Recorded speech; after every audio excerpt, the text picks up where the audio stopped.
Salve, gurizada! No vídeo de hoje vamos falar sobre as eleições, vamos falar sobre a suposta democracia no Brasil e eu vou fazer uma reflexão sobre um conceito do Domênico Losurdo, onde ele fala sobre monopartidarismo competitivo. Então pega a visão, fica no vídeo que o bagulho é louco. Então qual é a treta? Vocês sabem que eu não defendo esse discurso de que existe uma democracia, que a gente tem que defender a democracia, as instituições democráticas, pelo contrário. Eu sempre defendo que não existe democracia no Brasil, o que existe é sempre a ditadura de uma classe sobre as outras. O Estado brasileiro ele é sempre dominado e controlado pelas elites empresariais, pelo agronegócio, pelos latifundiários, pelos banqueiros, porque embora haja o direito ao voto, exista um pluripartidarismo, que são vários partidos concorrendo e a população tenha o direito ao voto, a ditadura de uma classe sobre as outras continua, porque mesmo tendo direito ao voto, mesmo vários partidos podendo concorrer, o que a gente vê é desde 1500 uma classe de barões do agronegócio, de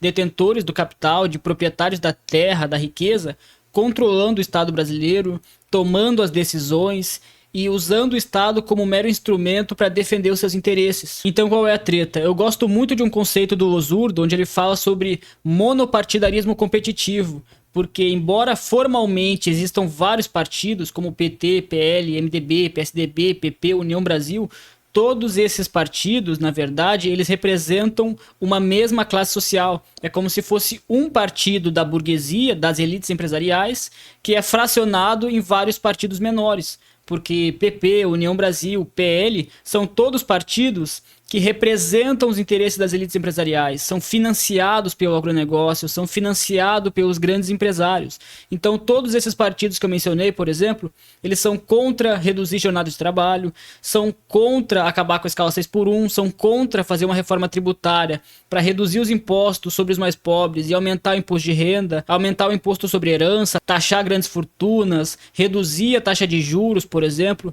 Então tu percebe que PL, MDB, PSDB, União Brasil, todos esses partidos, eles representam as elites empresariais. Por isso o conceito de monopartidarismo competitivo, porque não existe alternância real de poder. O que existe é uma mesma classe controlando o Estado, em algum momento por meio do PSDB, outro momento por meio da União Brasil, e assim vai. Mas o domínio de uma classe sobre o Estado, ele sempre permanece independentemente de qual seja o partido que está controlando o Estado e de qual é o partido do presidente da República. Porque não existe alternância real de poder. Porque, inclusive, partidos de esquerda como o PT acabam não se chocando com os interesses das elites, acabam não enfrentando a ordem que está estabelecida, então não tem uma alternância real de poder. A eleição é só um protocolo eleitoral para decidir qual partido burguês que vai tomar o comando do Estado, qual partido burguês que vai ter o presidente da República.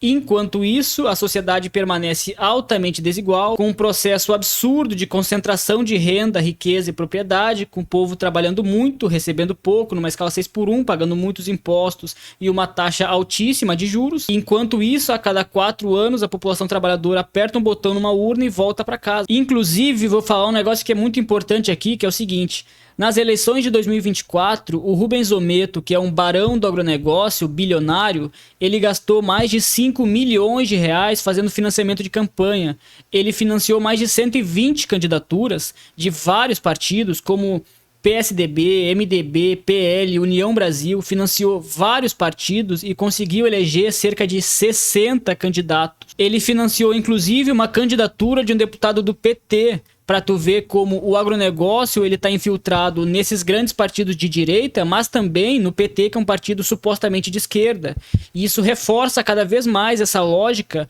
do Domênico Losurdo, onde ele vai dizer que o que existe é um monopartidarismo competitivo e não um pluripartidarismo onde vários partidos concorrem. O que existe são vários partidos, só que na verdade representam um mesmo bloco, representam uma mesma classe social e na prática não existe alternância real do poder. Então, entre os vários candidatos que foram financiados pelo Rubens Ometo, por exemplo, primeiro a gente tem o Tarcísio, que é o governador de São Paulo, que quando foi eleito ele fez uma reforma agrária ao contrário, entregou várias terras improdutivas do estado de São Paulo para os barões do agronegócio que já eram ricos, só que não basta entregar as terras para quem já é rico ao invés de entregar para camponês sem terra, ele ainda entregou a preço de banana, gerando um prejuízo de mais de 7 bilhões de reais para os cofres públicos do estado de São Paulo, prejudicando a população, prejudicando o governo do estado, justamente para atender aos interesses de quem financiou a campanha dele, que são os barões do agronegócio. E além disso, Rubens Ometo financiou também a campanha do Ricardo Salles, que era ministro do Meio Ambiente do governo do Bolsonaro,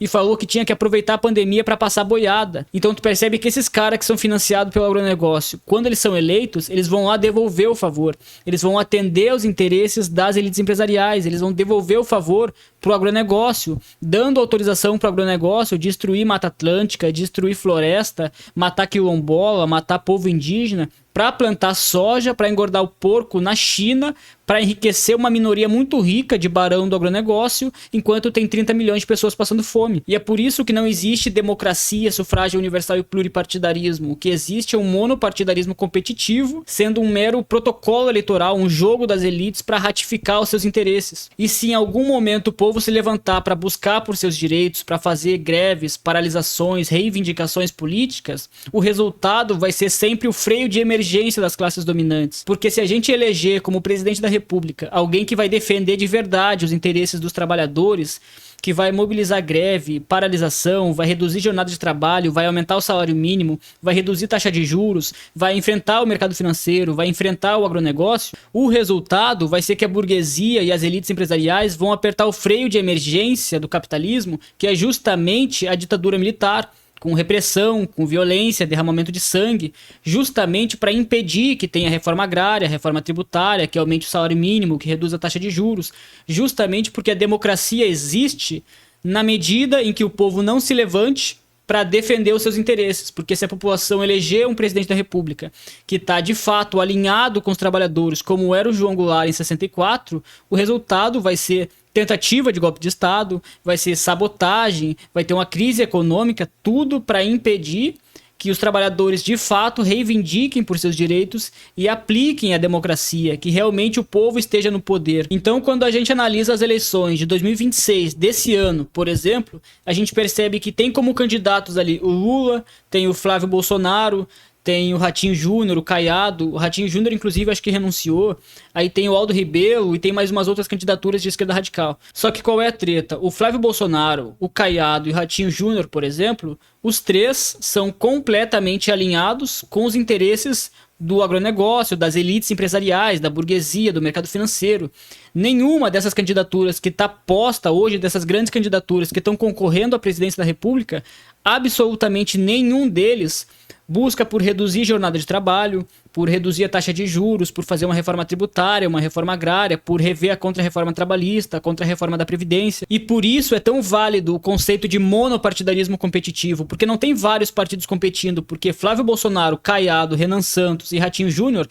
todos eles, sem exceção, defendem as elites empresariais. Todos eles, sem exceção, são contra reduzir taxa de juros, fazer reforma tributária, reforma agrária, reforma urbana, baixar o preço dos aluguéis, reestatizar a Vale, usar os bancos públicos para o desenvolvimento econômico. Essas três candidaturas, o Flávio Bolsonaro, o Caiado, Ratinho Júnior, inclusive o Renan Santos e outras candidaturas, todos eles representam uma mesma classe social. E aí entra a candidatura do Lula, que é um cara que vai falar contra as altas taxas de juros, que vai falar que os bancos estão sequestrando o orçamento brasileiro, que vai criticar o agronegócio, que vai criticar o latifúndio, que está destruindo vegetação nativa, destruindo floresta, que está destruindo Mata Atlântica. É o cara que vai criticar o fato de que no Brasil se cobra muitos impostos dos mais pobres e que os mais ricos não pagam imposto. É o cara que vai falar sobre reduzir jornada de trabalho. Só que na prática é um cara que vai colocar no Banco Central o Gabriel Galípolo, que vai manter a taxa de juros em 15%. É um cara que, na prática, não vai tentar fazer uma reforma tributária para reduzir os impostos no consumo e taxar grandes fortunas. É o cara que não vai enfrentar a ordem estabelecida para acabar com a escala 6 por 1, para fazer reforma tributária, reforma agrária, para atacar contra a reforma trabalhista, contra a reforma da Previdência. Então, a gente tem, de um lado, vários candidatos que representam as elites empresariais e defendem com unhas e dentes manter a escala 6 por 1, manter a exploração e manter a concentração de riqueza.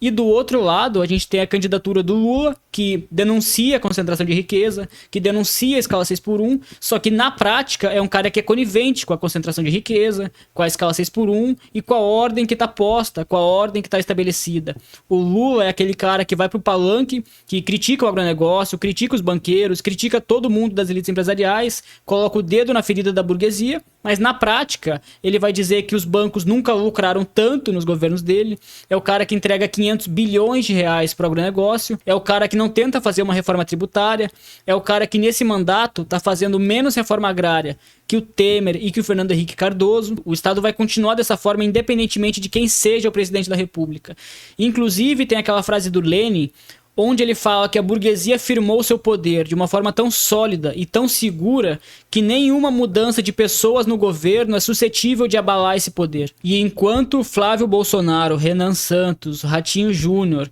e toda essa cambada aí defende abertamente os interesses do agronegócio, o Lula é o cara que vai criticar a burguesia e o agronegócio, só que na prática vai ser conivente, porque não vai fazer um governo de enfrentamento contra a burguesia, contra o agronegócio. É um cara que vai ter palavras, vai ter um discurso contra o agronegócio, mas na prática vai fazer um plano safra de 500 bilhões de reais, não vai mobilizar a população, não vai formar consciência de classe na população, vai se resumir a fazer negociação com as frações dominantes do Congresso Nacional, com o presidente da Câmara, com o presidente do Senado, mas não vai mobilizar o povo para enfrentar a ordem que está estabelecida. E por isso, no fim das contas, ele acaba sendo conivente. Então é isso, gurizada. Se vocês gostaram do vídeo, já curte, comenta, compartilha, me segue no Instagram, me segue nas redes sociais, ativa o sininho para receber a notificação, curte, comenta, compartilha, que o bagulho é louco.